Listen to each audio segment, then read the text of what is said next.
Quiero que abran sus Biblias en el Evangelio de Lucas, en el capítulo 14. Voy a tomar un pasaje de la Escritura y luego vamos a definir un poco lo que es un discípulo.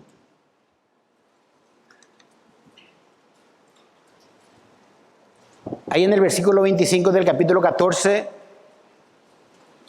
el Señor Jesucristo hace un parate y se da la vuelta y habla a las personas, a la multitud que le seguía. Dice así: grandes multitudes iban con él, y volviéndose les dijo: si alguno viene a mí y no aborrece a su padre y madre y mujer e hijos y hermanos y hermanas, y aún también su propia vida, no puede ser mi discípulo.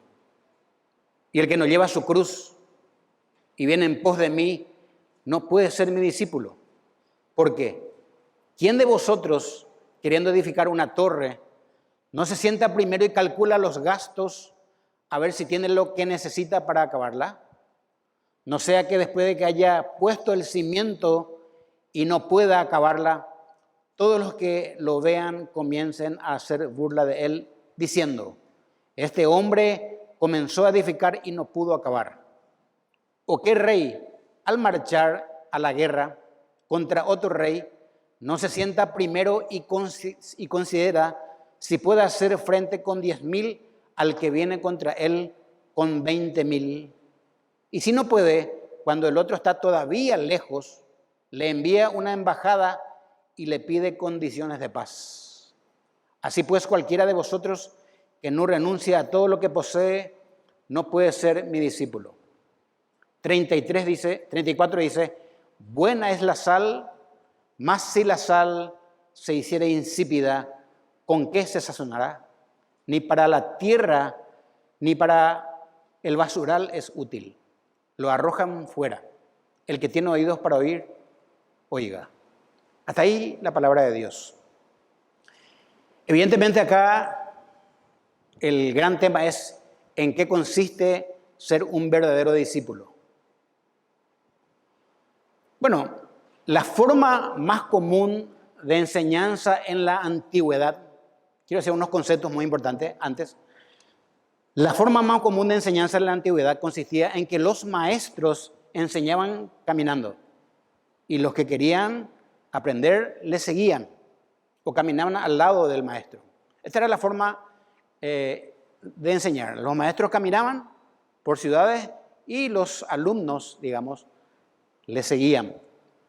En la antigua cultura judía, los rabinos o maestros eran itinerantes, eran viajantes, viajaban en compañía de sus discípulos y mientras eso les enseñaba. Bueno, a Jesús, nuestro Señor, lo llamaron maestro, aunque nunca se le reconoció como tal por el sistema religioso reinante de aquella época.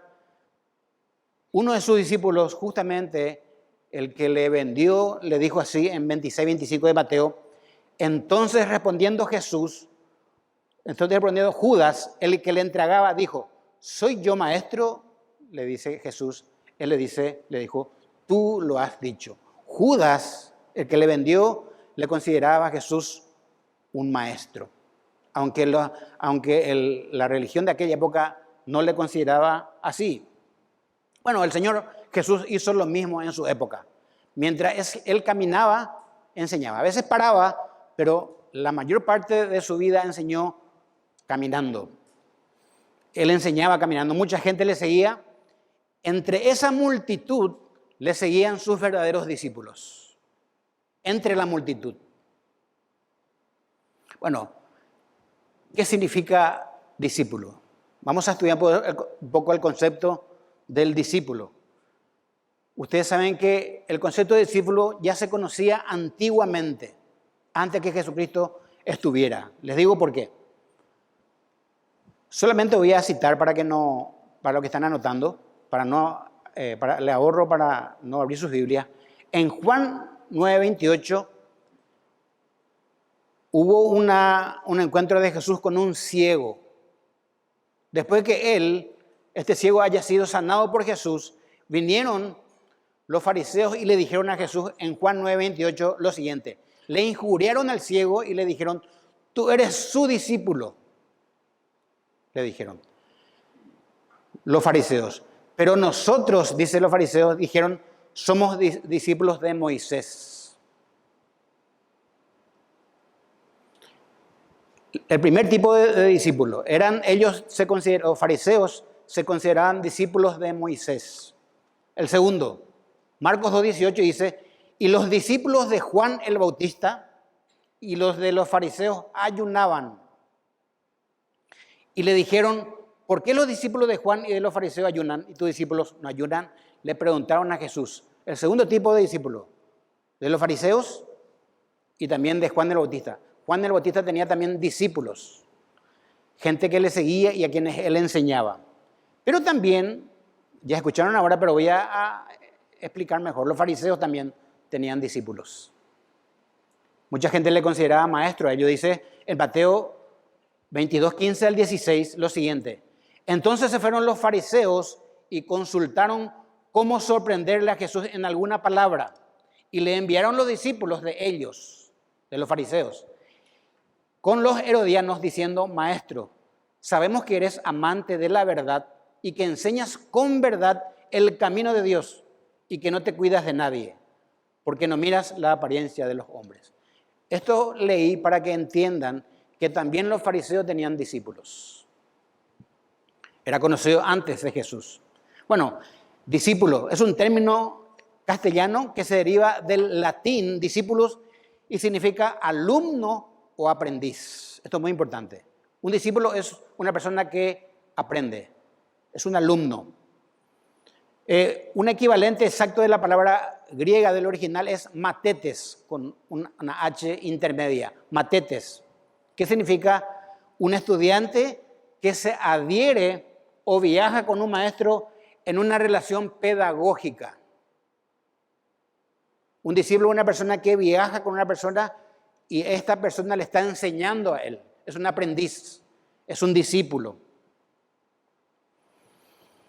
En la literatura griega la palabra es común como una designación para uno que estudia bajo la guía de un filósofo. Ustedes saben que los griegos tenían muchos filósofos y un matetes, un estudiante, un discípulo era alguien que estudiaba bajo la guía de un filósofo.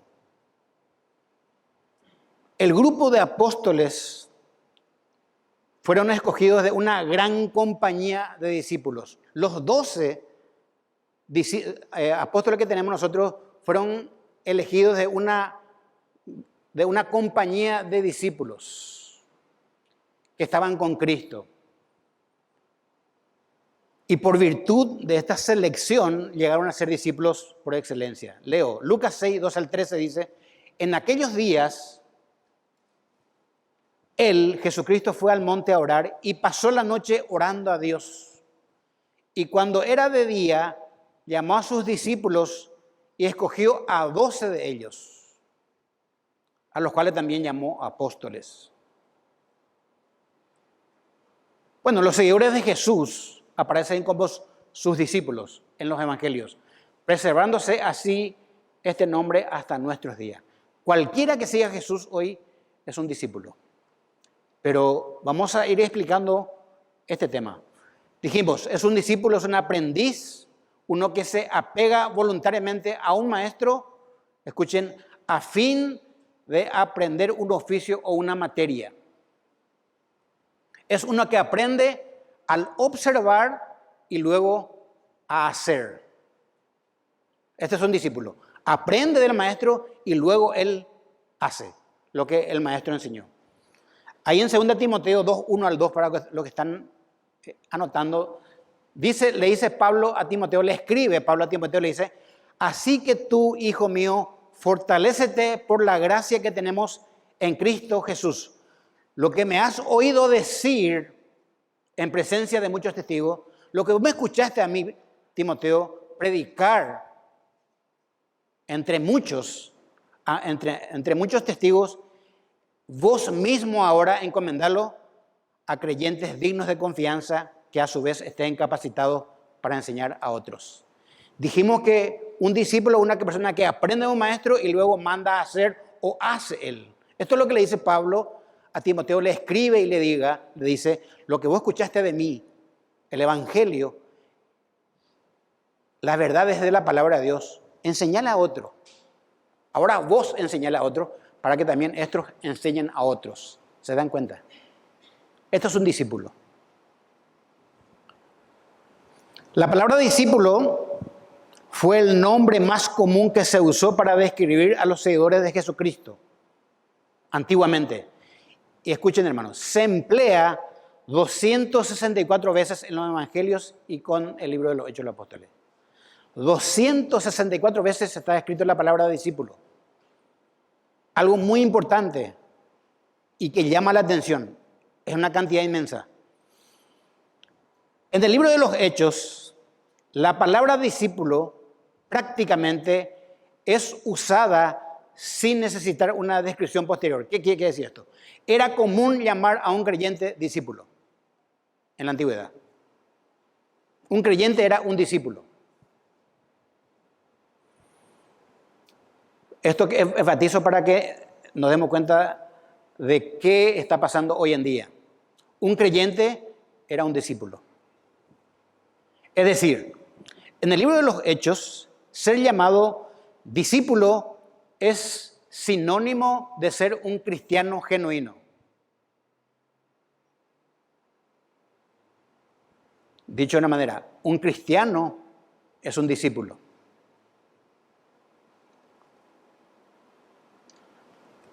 Pero, hermanos, escuchen bien, jóvenes, en nuestros días muchos movimientos cambiaron este concepto haciendo una división entre un creyente y un discípulo, y tal cosa no existe. Todo verdadero creyente es un discípulo. Pongo la palabra verdadero antes de creyente, porque todo el mundo dice que es un creyente hoy. En la Iglesia Católica también se escucha la palabra creyente hoy. No sé si ustedes se dan cuenta.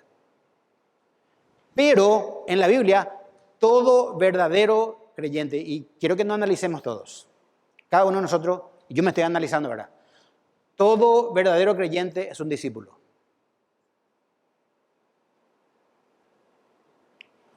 Y leo 6:1 de Hechos de los Apóstoles. Capítulo 6, versículo 1 dice: en aquellos días, como creciera el número de los discípulos, es lo mismo que decir en aquellos días, como creciera el número de creyentes, ¿se dan cuenta? Hubo murmuración de los griegos contra los hebreos de que las viudas de aquellos eran desatendidas en la distribución diaria. Para el libro de los Hechos de los Apóstoles, normalmente un creyente es un discípulo. No era algo aparte, ni superior ni inferior. Un creyente era un discípulo. Otro versículo, 6:7 de Hechos. Y crecía la palabra del Señor y el número de los discípulos o de los creyentes se multiplicaba grandemente en Jerusalén. También muchos de los sacerdotes obedecían la fe. Muchos sacerdotes judíos se convirtieron. Por tanto, llegar a ser un discípulo de Cristo no es subir a un plano superior en la vida cristiana, sino llegar a ser salvo. Esto es un discípulo. Pasar de muerte a vida. De cierto os digo, que el que oye mi palabra y crea que me envió, tiene vida eterna. Y no vendrá a condenación, mas ha pasado de muerte a vida. Esta tarde yo quiero que te vayas preguntando, ¿yo soy un discípulo del Señor o no? Si soy creyente, soy discípulo.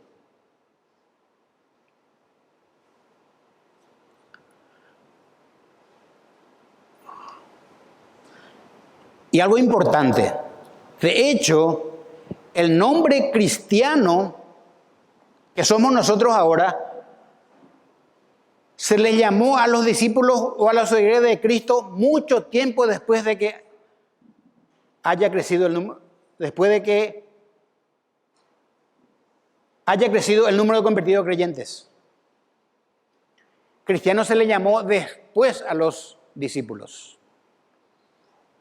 Un creyente era un discípulo en Antioquía recién, cuando la iglesia fue dispersa de Jerusalén, fueron a la iglesia de Antioquía y ahí se le llamó por primera vez cristianos.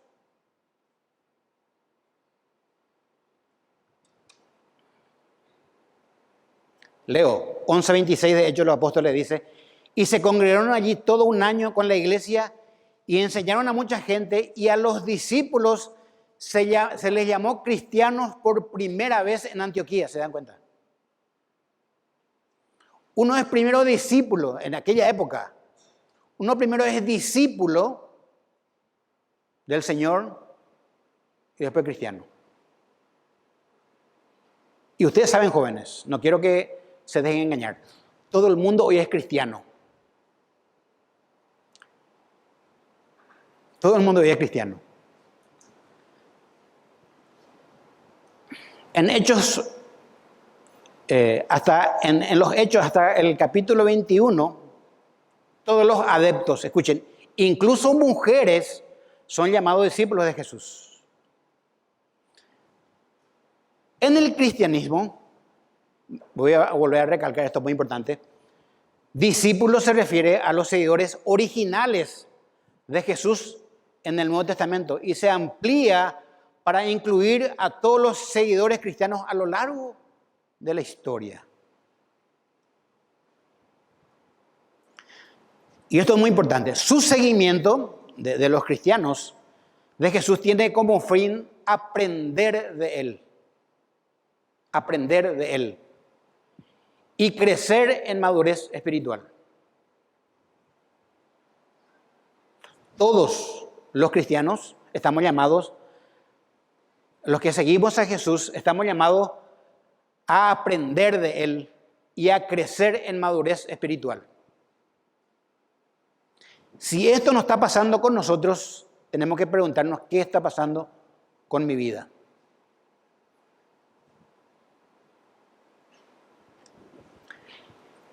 El plan de Dios no es simplemente que las personas, escuchen, se conviertan en simpatizantes o partidarios del cristianismo. Yo solo escuché en la iglesia, bueno, él es simpatizante nomás, él no está comprometido con la iglesia. Bueno, él viene, simpatiza con la iglesia o defiende la iglesia evangélica. No se necesita.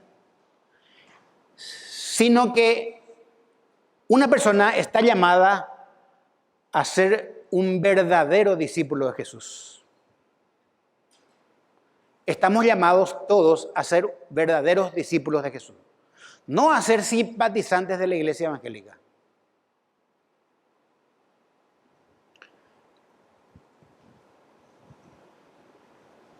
Según Peter Wagner, un comentarista, dice: en el Nuevo Testamento, el significado básico de un discípulo es equivalente a un nacido de nuevo.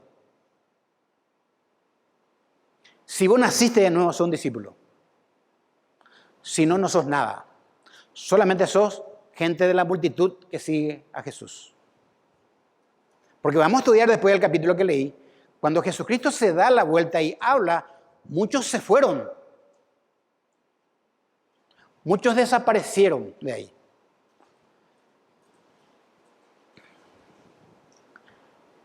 Todo aquel cuyo nombre está escrito en el libro de la vida del Cordero es un discípulo. Un discípulo es un cristiano que sigue a Jesucristo como Señor y Salvador, que está creciendo en la gracia y en el conocimiento de Él, y que es un miembro responsable de su cuerpo, que es la iglesia. Este concepto porque capaz que en las iglesias de ustedes, como acá también, viene gente, pero es un grupo aparte. Un grupo aparte que no está comprometido con la iglesia. Aparecen en cena, fin de años, en otras actividades, pero simpatiza con la iglesia.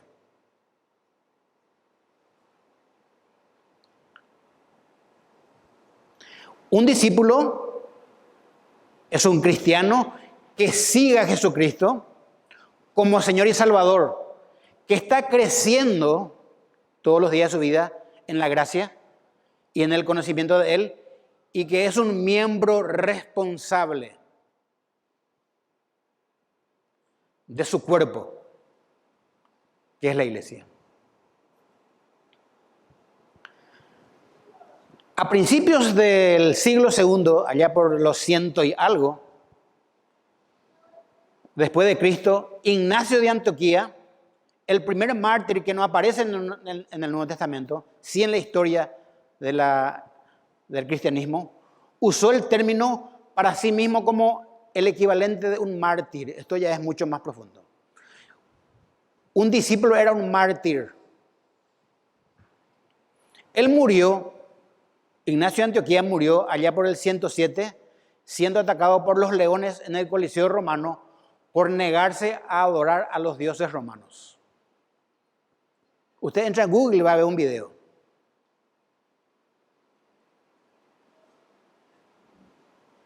Ser discípulo en aquella época, en el siglo II, era peligroso que te maten por retractarte a ser cristiano o por no adorar imágenes de Roma. Ignacio de Antioquía murió siendo devorado por los leones. Eso es un discípulo en el siglo II.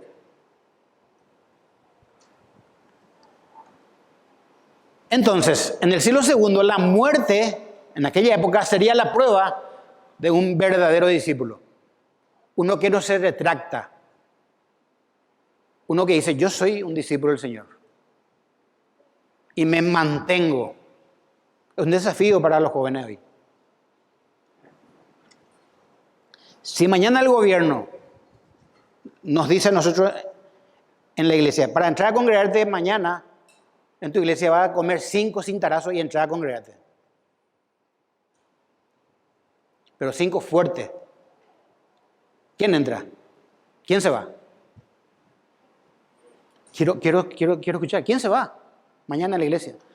Nadie. Levante la mano si se van o no. David, vas a comer los 5 cintarazos.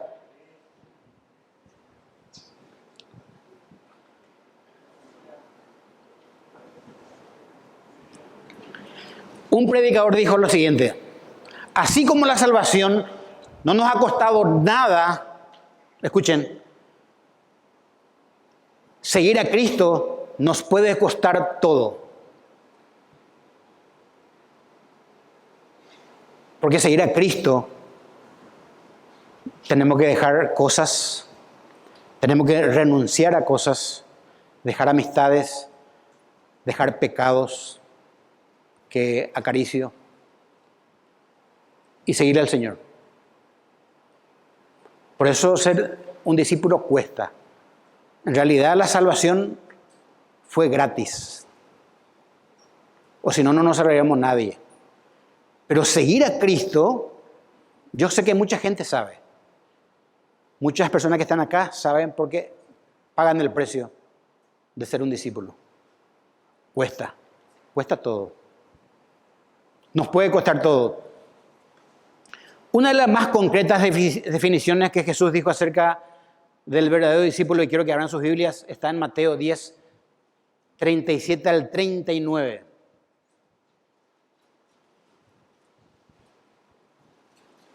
Es similar a lo que leímos recién en Lucas. Habla Jesucristo y dice, hermanos, Jesucristo te habla hoy y te dice así. Mateo 10, 37 al 39.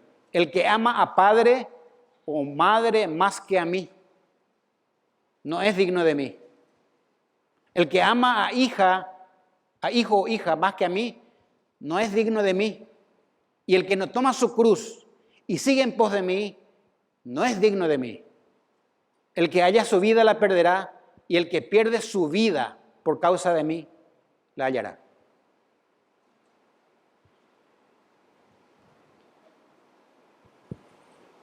Un cristiano es uno que sigue a Cristo, alguien que se dedica sin condiciones a Cristo como su Señor y Salvador, alguien que desea agradar a Dios. Ese es un discípulo. Su propósito básico es ser un discípulo del Señor en todos los sentidos.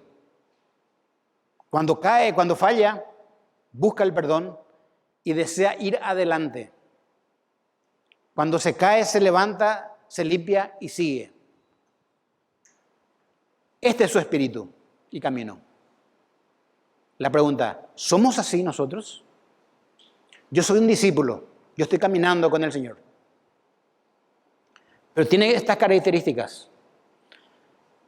Y escuchen una cosa, así como Jesús el Maestro o nuestro Maestro murió en una cruz, sus discípulos deben vivir sacrificadamente.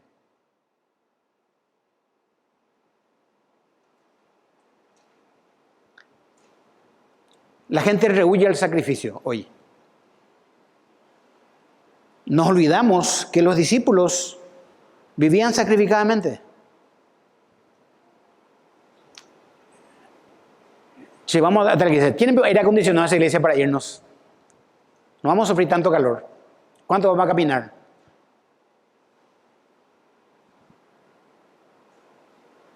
Sus discípulos cargan sus propias cruces. Vamos a explicar después qué significa una cruz. La cruz es la insignia del discipulado cristiano. Es decir, el cristiano está comprometido con Cristo.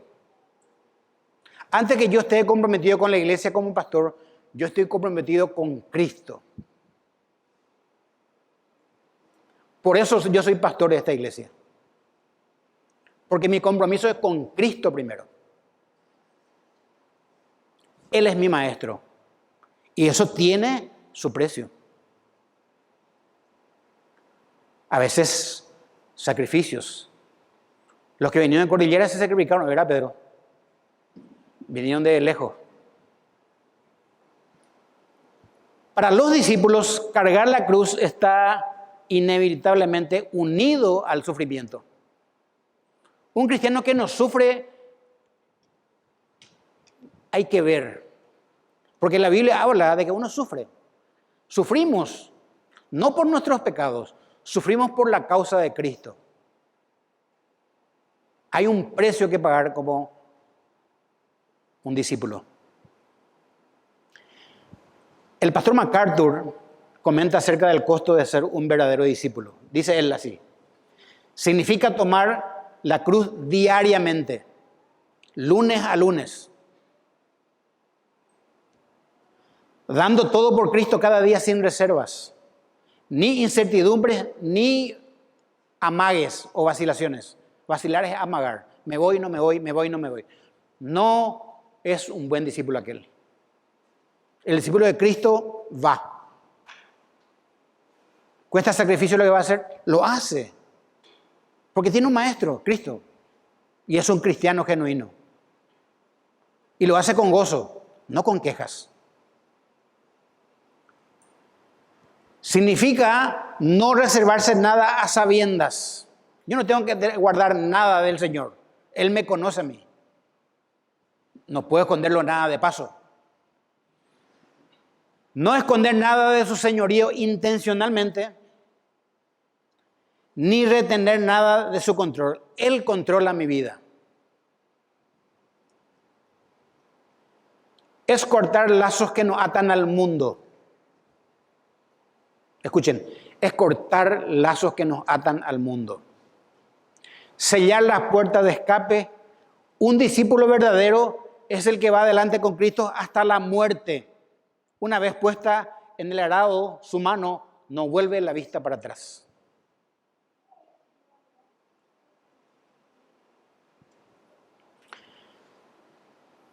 Bonhoeffer, un comentarista, dice algo interesante.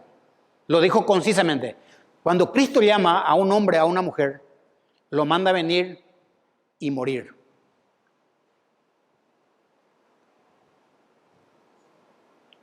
Y esto lo entendieron bien los apóstoles de Jesús, incluido Pablo, que murieron de distintas maneras defendiendo el Evangelio.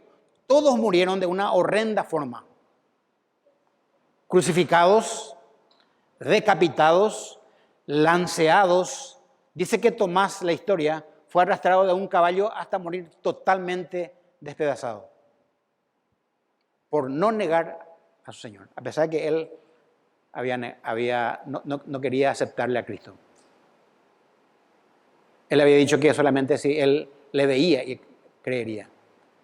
Pero después él creyó y le ataron de un caballo y le hicieron pasear por la ciudad hasta morir despedazado.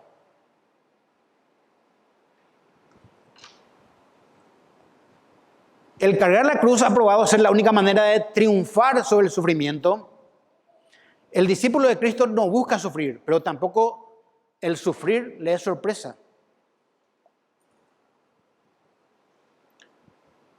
A mí me llama la atención el eslogan de una iglesia carismática que hoy dice: pare de sufrir. Es bien seductor ese eslogan. Pero es mentira, porque el cristiano sufre por la causa de Cristo, por causa del Evangelio. El cristiano no debe evitar el sufrimiento cuando lo enfrenta en el camino de obediencia a la voluntad de Dios y de identificación con el Señor. A veces tenemos que identificarnos con Cristo. Y eso te va a servir a veces que te saquen de un grupo de WhatsApp que ahora hay. No importa. Porque vos estás dispuesto a pagar el precio de lo que es ser discípulo del Señor.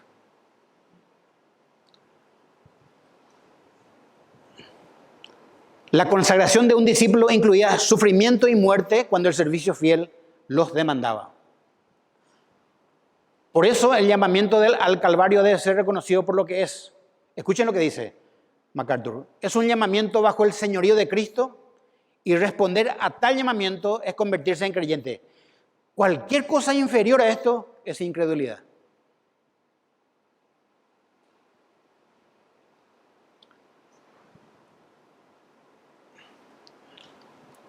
En resumen, esta parte: un creyente, un cristiano, es un discípulo. Es un aprendiz en la escuela de Cristo. Es uno que está dispuesto a sacrificar su vida por sus convicciones. Uno que actúa para cumplir la máxima obligación del discipulado, es decir, hacer otros discípulos. Está hablando de Mateo, capítulo 28, la gran comisión.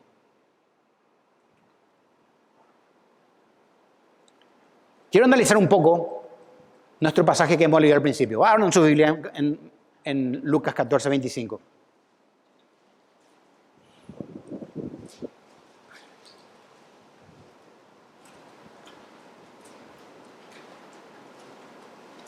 Grandes multitudes iban con él.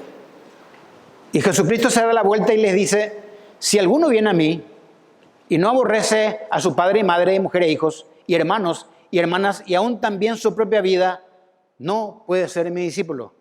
Y el que no lleva su cruz y viene en pos de mí, no puede ser mi discípulo. Escuchen, el mensaje que dio el Señor Jesucristo alejó más a candidatos de lo que ganó. Se fueron gente de ahí.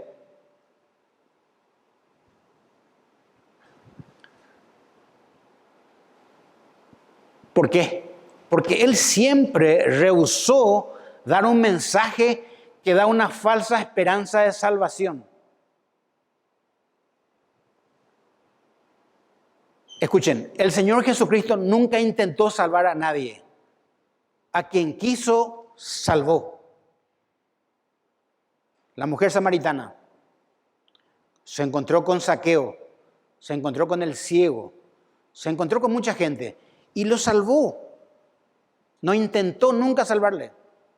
Nunca dio, como acá dice, una esperanza falsa de salvación. Él quería saber quiénes eran los que le estaban siguiendo. Realmente. ¿Saben qué pasa, hermanos, hoy? ¿Saben por qué digo hoy siempre? Porque yo me convertí en el 87, hace 36 años. El Evangelio de Cristo hoy es un evangelio centrado, no está centrado en Dios, sino en el hombre. Escuchen lo que le voy a decir. Sin embargo, el Evangelio de Cristo no se trata de nosotros, sino de Dios, el que tiene misericordia de nosotros. El hombre está muy entronizado en sí mismo hoy. Hoy en nuestro día, como decía un pastor, lo que se trata de ver qué es lo que el hombre necesita con respecto a Dios. Yo quiero vivir mejor, entonces le elijo a Cristo. Yo le elijo a Cristo. Yo quiero esto, no quiero irme al infierno, por eso le elijo a Cristo. Es según el hombre.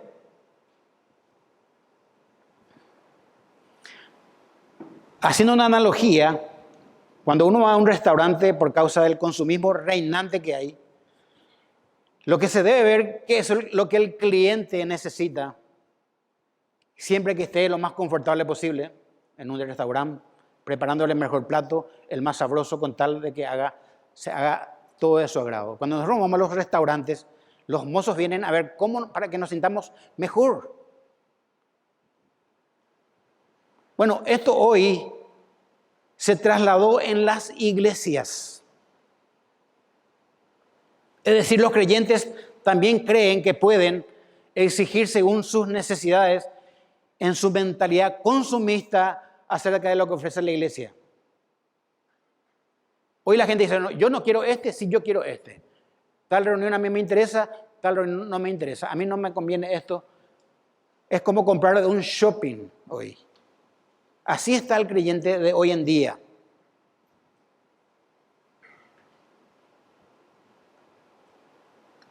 Otra vez el pastor MacArthur dice lo siguiente: hoy en día esta misma mentalidad consumista ha invadido al cristianismo. Escuchen.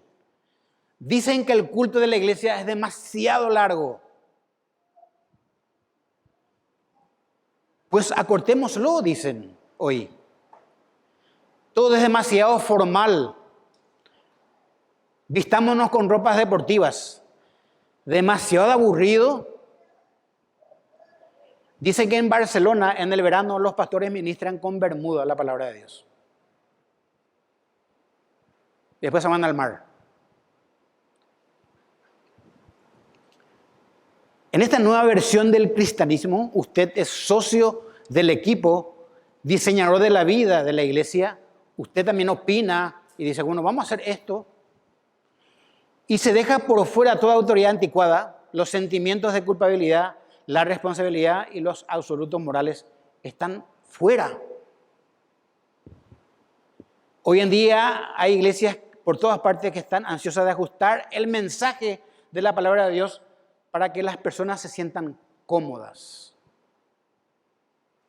No, ese tema no vamos a tocar porque puede ser que le enoje a fulano de tal.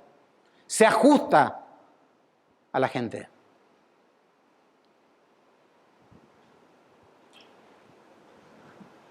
Yendo a nuestro pasaje otra vez.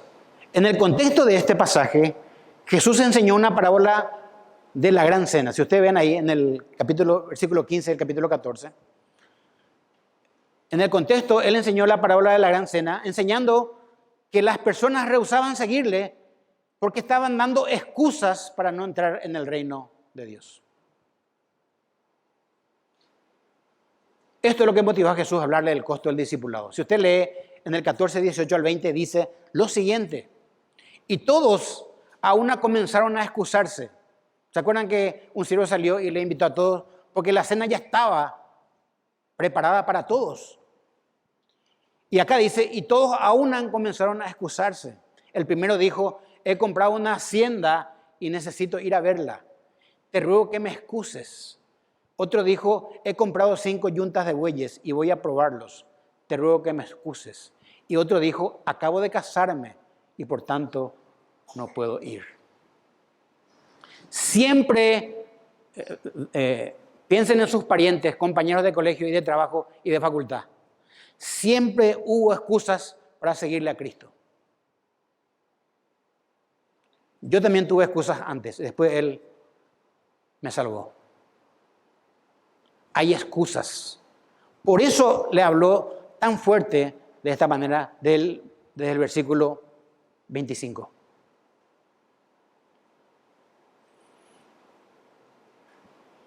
Jesús sabe que a lo largo de la historia los hombres siempre se excusaron para no seguirle. En este versículo que leímos, en el 25, dice, grandes multitudes iban con él y volviéndose le dijo, si alguno viene a mí y no aborrece, es una palabra muy fuerte, ¿verdad? La palabra aborrecer. Y no aborrece a su padre y madre, mujer e hijos. ¿Qué significará esta palabra? En este contexto, ¿por qué el Señor usa este lenguaje tan severo? Parece muy ofensivo los términos que son utilizados por Jesucristo acá. Sin embargo, escuchen bien, hermanos, Él está deseando ahuyentar a los no comprometidos y atraer a los verdaderos discípulos a sí mismo.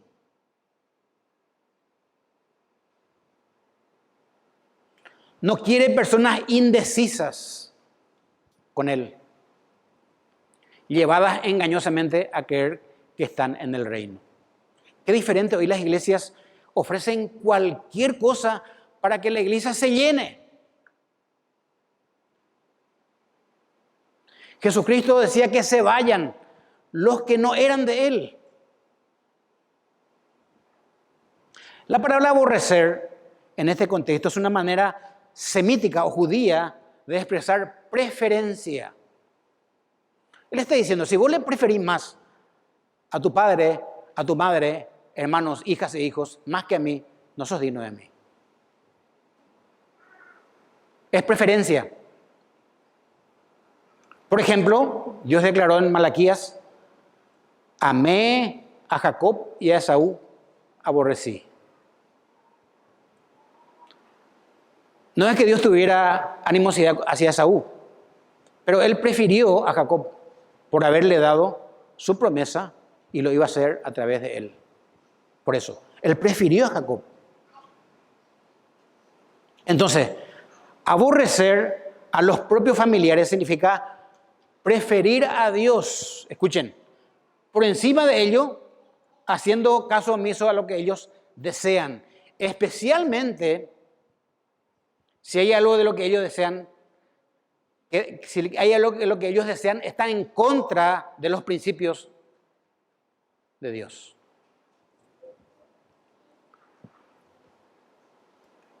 Entonces debemos amar más a Dios y tener menor amor a los parientes, si están en contra de hacer los principios de Dios. A veces los parientes inconversos nos visitan justamente los domingos a la mañana. ¿Qué haces?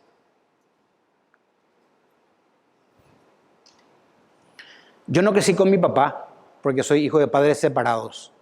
Él vive en la Argentina, pero cuando él va a venir a casa y me va a visitar, justamente en estos tiempos suele venir, yo le digo, papá, vos ya sabes, yo no estoy en casa si vas a venir domingo a mi casa, yo estoy en la iglesia. Bueno, ahora soy pastor y tengo que estar, ¿verdad? No es por eso. Antes de ser pastor ya le decía, no voy a estar en casa domingo. Te voy a dejar la llave en tal parte. Yo no estoy. Yo estoy en la casa de Dios. Y él está viniendo de Argentina. Entonces no viene justamente el domingo, viene otro día. Porque yo no estoy.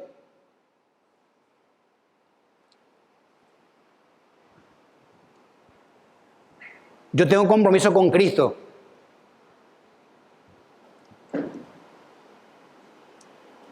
En la época de Jesús, decidirse por Él, escuchen, era apartar a la familia si ésta se oponía que uno siguiera a Cristo.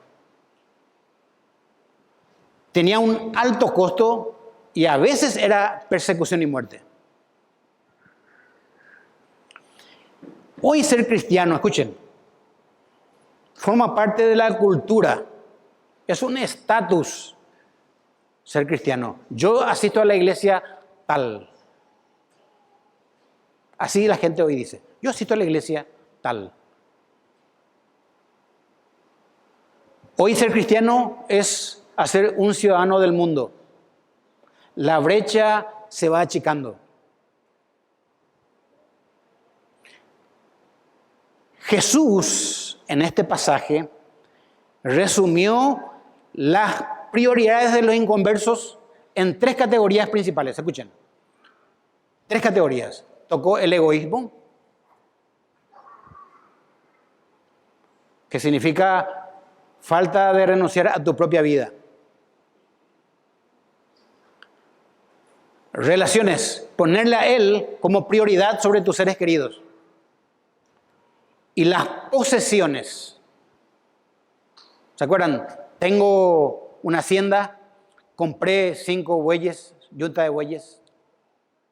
Prioridades, cosas materiales.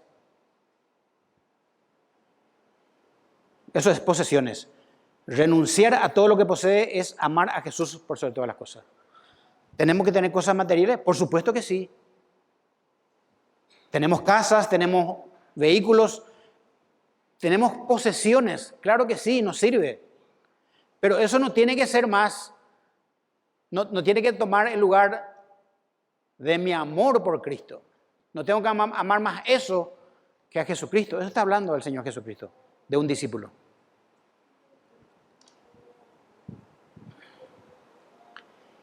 En aquella época, muy pocas personas en medio de esa multitud seguían a Jesús por motivos espirituales. Una gran multitud era, dice la Biblia. Las motivaciones eran otras. ¿Cuáles eran las motivaciones? Les leo. Unos le seguían por ver los milagros que Jesús hacía a la gente por compasión. Él hacía muchos milagros o varios milagros, la gente le seguía por eso. Otros le seguían porque alimentaba a la gente. Le seguían por el pan. Había un interés no espiritual. Otros pocos le seguían por motivos políticos. Estaban cansados de estar bajo la tiranía de Roma y que restableciera el reino de David que todo judío esperaba. Ninguno de esos motivos tenía valor verdadero para seguir a Jesús. Y Él sabía sus corazones. Así como saben nuestros corazones de por qué nosotros le estamos siguiendo al Señor, el Señor sabía sus corazones. Él es omnisciente, conoce todo.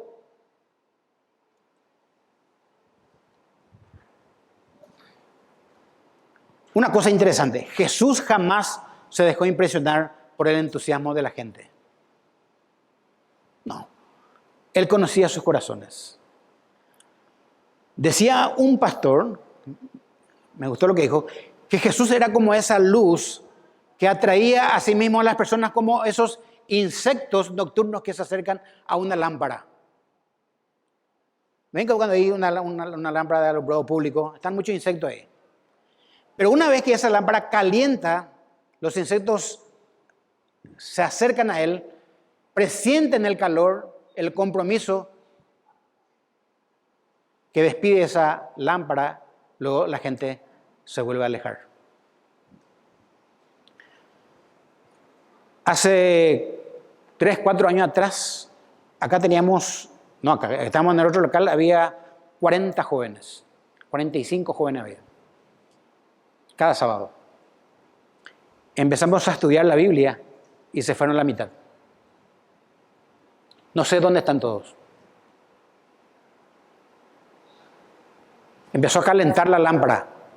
Ese Jesús empezó a hablar del compromiso que uno tenía que tomar con Cristo. Y eso a la gente le aleja. Esta gente, mucha gente, se fueron de Él. Desaparecieron, unos pocos se quedaron con Él. Se quedaron los discípulos, realmente, verdaderos.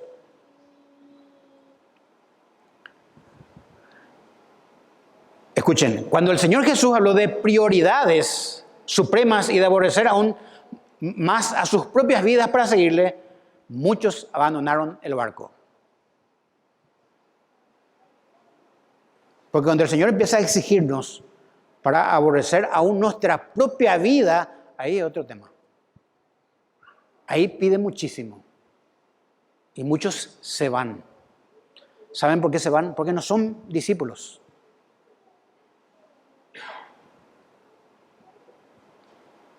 Porque seguir a Cristo, hermanos, tiene un costo elevado.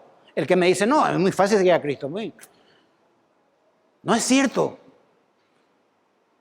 No es cierto. Pero lo que a nosotros, lo que nos debería preocupar es el costo de no seguirle a Cristo. ¿Qué les parece? Eso sí tiene un costo elevadísimo. ¿Ustedes se imaginan sus vidas sin Cristo? Por un instante.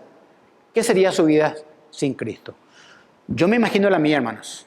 En primer lugar, no estaría acá en este momento, sin Cristo.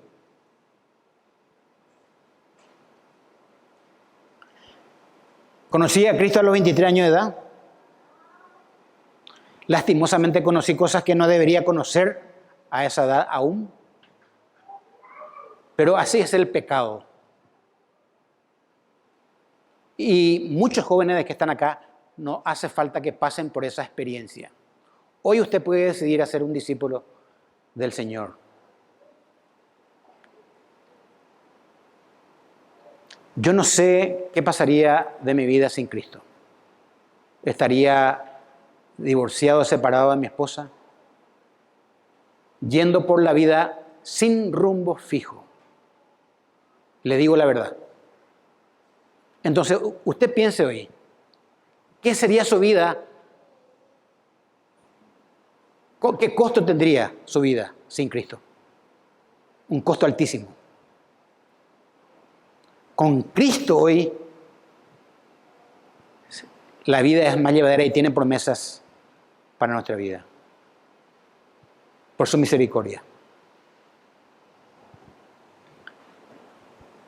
Dice Proverbios, el camino del transgresor es duro. Conozco personas que estuvieron conmigo en farras, que yo le hablé de Cristo, que nunca rechazaron, que no están en el Señor. Tienen una vida durísima por culpa del pecado, separados, hijos aquí, hijos allá. El camino del pecador es duro.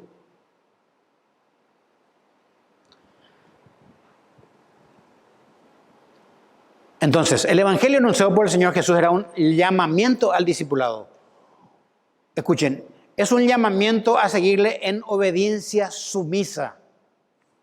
No simplemente a tomar una decisión, o sea, una oración de fe. Eso cualquiera puede hacerlo. Seguir a Cristo es otra cosa.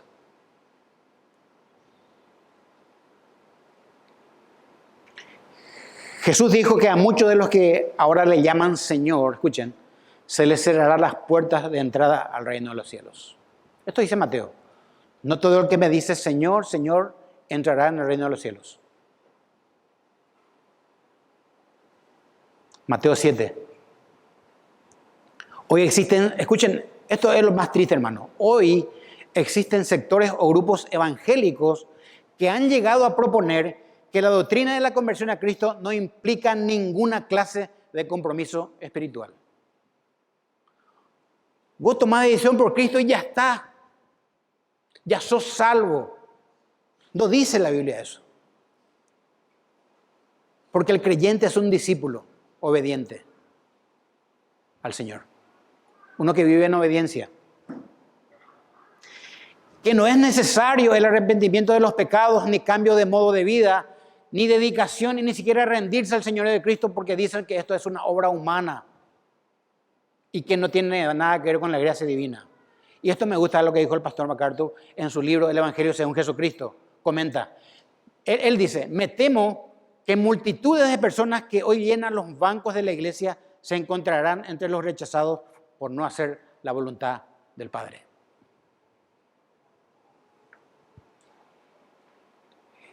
El discípulo hace la voluntad del Padre. O por lo menos desea hacer la voluntad del Padre. Busca hacer la voluntad del Padre.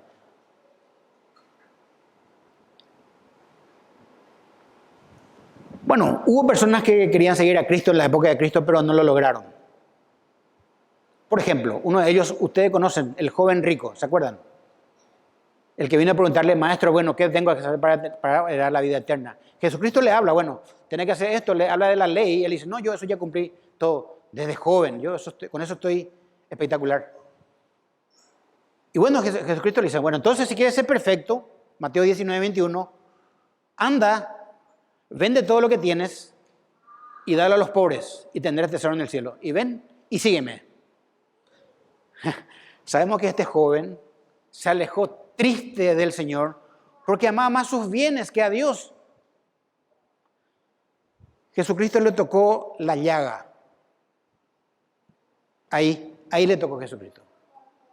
Porque a él le gustaba lo material.